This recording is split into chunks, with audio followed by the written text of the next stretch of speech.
Man, just picture this. The Chase Center filled with chants, "Fix Kuminga, fix Kuminga," and a sea of memes flooding Twitter faster than Curry nailing a cold-blooded three from half court. You got angry radio callers losing their minds, talk radio wars erupting over the mystery saga of Golden State's most maddening off-season drama. Seriously, it's like watching a soap opera unfold live, except the star player isn't your leading man, but a drama magnate named Jonathan Kuminga, who might just be the unluckiest or most controversial piece of this Warriors puzzle since forever. And if you think back, haven't we seen this ridiculous script before? The unedited version of Warriors chaos, where genius meets self-sabotage and fandom hangs on by its fingernails. Remember the We Believe thunderstorm in 2007? How about that soul-crushing betrayal when KD dipped to Oklahoma City, turning our dynasty dreams into a rivalry bloodbath? Or the infamous 73-9 season that felt like euphoria until heartbreak punched us in the gut harder than any opponent? This off-season feels like déjà vu meets a new level of madness, an emotional grenade tossed into the heart of Dub Nation, and trust me, it's blowing up bigger than any Game 6 Clay splashdown highlight reel. Now hold up before we spill the tea or slam the gavel down on Kuminga's fate. Let me walk you through this labyrinth of whispers, posturing, and emotional blackmail. The saga starts sweet but gets sour real quick. You've got Brooklyn's Cam Thomas choosing to control his destiny. Take the qualifying offer, no trade clause, hold tight until 2026 free agency, basically saying, "I'll play the long game, thank you very much." But Kuminga? Nah, he's that wild card shaking the table. Reports say Kuminga's leaning toward the free agent qualifying offer, turning down a juicy 2-year, $45 million contract from none other than, drumroll, the Warriors. You got to ask, what's going on? Is this the classic player front office standoff or something darker? And if Kuminga actually signs that qualifying offer, which gives the Warriors wiggle room to trade the guy, our beautiful Bay Area drama jumps into another gear, with trade targets suddenly popping up like mushrooms after a rainy night in Oakland. Cue the parade of potential players, each story dripping with irony. There's Trey Murphy III from New Orleans, the ultra-efficient 20-point scorer who can slide silently but hits like a dagger. New Orleans insiders want a king's ransom for Murphy. Meanwhile, Warriors fans are stuck twiddling thumbs, waiting for Golden State to capitalize on the Curry era. But seriously, when has capitalizing Murphy meant anything other than another deep playoff stumble or a media circus at Warriors headquarters?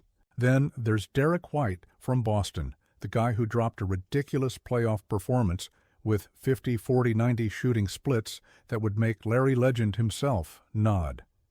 Yet Boston, shaking off the Tatum injury hangover, is apparently laughing at trade offers and gearing up for a gap year. Translation: they want to blow up the roster, chase youth, and pivot away from their aging guard. Sounds familiar? Yep, the Celtics turning on a loyal vet is an ironic mirror to the Warriors' own internal dilemmas. And don't get me started on Jarrett Allen from Cleveland, the big man everyone forgets but should respect. The Warriors supposedly have a handshake deal with 39-year-old Al Horford for center duties. But who's really thinking about the future? Horford's a legend, sure, but youth and athleticism win championships, and Draymond keeps aging like a fine wine or a bad joke, depending on the night.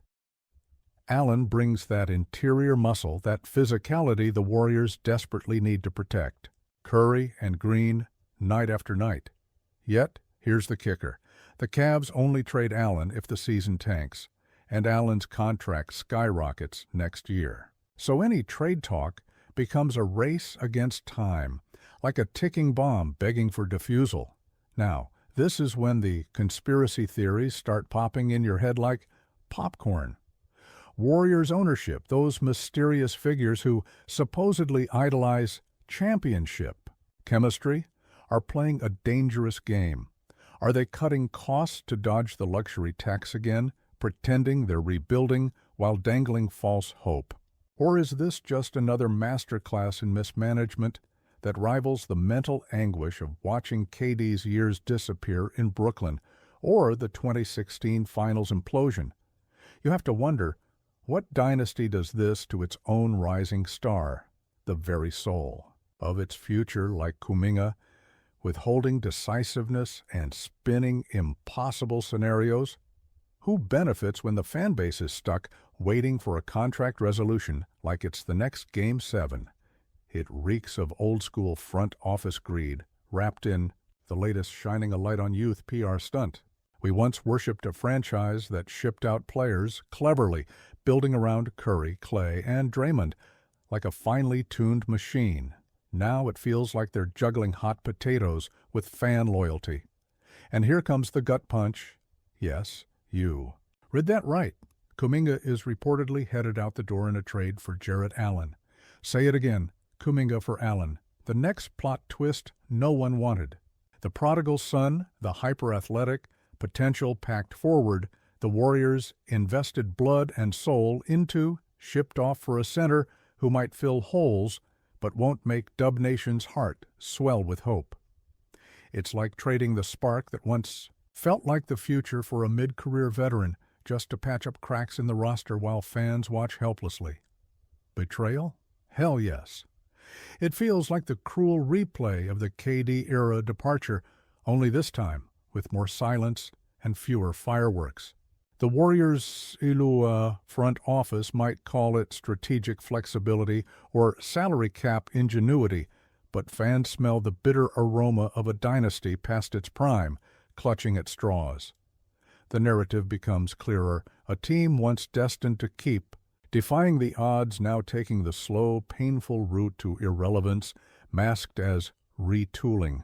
The ultimate irony? The Warriors' golden plans seem less like championship blueprints and more like a house of cards awaiting the slightest breeze to tumble. Nobody's really talking about the wild cards here, the ripple effects on Dubby, Nation's soul, the locker room morale, and Steph's legacy. Is Curry supposed to carry this fractured team on his aging back while management cuts the wings of its young powerhouse? And let's be brutally honest, this isn't just about a trade.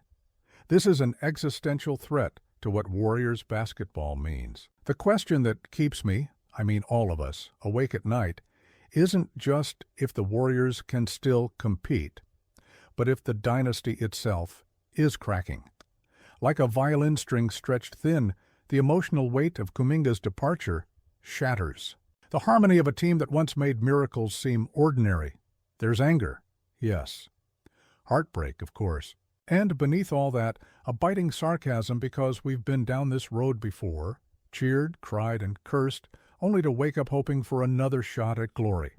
So, Dub Nation, as we sit here drowning in this chaos cocktail, ask yourselves, is this the final unraveling, or just the storm before the next thunderous comeback? Because if Golden State is cold enough to swap out Kuminga for Allen, just wait. Wait until you hear who's next on the chopping block, which superstar's name will be whispered late at night with dread and disbelief. The dynasty we loved is bleeding, but perhaps this is just the prelude to the wildest chapter yet. We've lived miracles and heartbreaks before, but this feels different. A breaking point crackling with electricity, threatening everything we believe in. So, drop your takes below. Rant, rage, theorize, because this saga is far, far from over, and Dub Nation needs its voice louder than ever. How deep does the rot go when the very architect of Dub Nation's identity is revealed not as a savior, but a saboteur licking his chops beneath the golden facade? Smash that like button now, because what's about to spill isn't just another page in Warriors history, it's a massacre of trust, a betrayal so insidious it makes the KD exit look like a warm hug. We're peeling back the layers of the front office's polished smile and corporate handshake to expose a darker, crueler truth. The Warriors' so-called culture is co-opted by greed-fueled puppeteers playing a long game of exploitation. While fans choke on the nostalgia of 73-9 glory days and relive the nightmare of that thunderous finals blowout, the real villains have been sowing discord, financing chaos, and weaponizing loyalty to strip the soul from the team. And if we dare to ask who's really footing the bill for this circus, the answer will shock you. It's Dub Nation's hopes, humiliated on the altar of empty victories and contracts designed to make the franchise wealthy, not victorious. Here's the gut punch. They're not just trading players. They're bartering legacy and fan devotion for quick cash injections and headline-grabbing signings that unravel the fragile threads holding this dynasty together. Every move from Draymond's escalating quiet rage to Steph's increasingly hollow smiles echoes one crushing refrain: we've been sold out. And don't think Steve Kerr is some innocent bystander. Whispers among insiders suggest tension between him and the front office isn't about basketball. It's about control, about who gets the credit when the dynasty's next chapter either blooms or burns. Kerr's once unstoppable influence is slipping, undermined by executives who see coaching as a revolving door and players as mere assets to shuffle. The result? Chemistry dissolves, trust evaporates, and the team's historic family ethos turns into a dragnet of suspicion. Yet even as the franchise quietly oils these gears of doom, the Warriors' biggest rivalries, yes, the Lakers and the Clippers, are laughing not at the scoreboard but at the spectacle. Because while Warriors fans pray for rebirth, rivals relish their slow undoing, backhandedly mocking Dub Nation's blind faith. But here's the piece no one is daring to talk about: the full extent of talent sabotage, yes, sabotage, occurring. Off the court, multiple front office insiders have leaked that contract negotiations with key players aren't just cold, they're hostile, wrapped in intimidation and thinly veiled threats. They're actively pushing core players away with the hope that their decline expedites a rebuild nobody actually trusts. Why? Because amidst the glitz, ownership's bottom line has shifted focus, less about championships, more about maximizing franchise valuation ahead of a rumored sale. Think about it.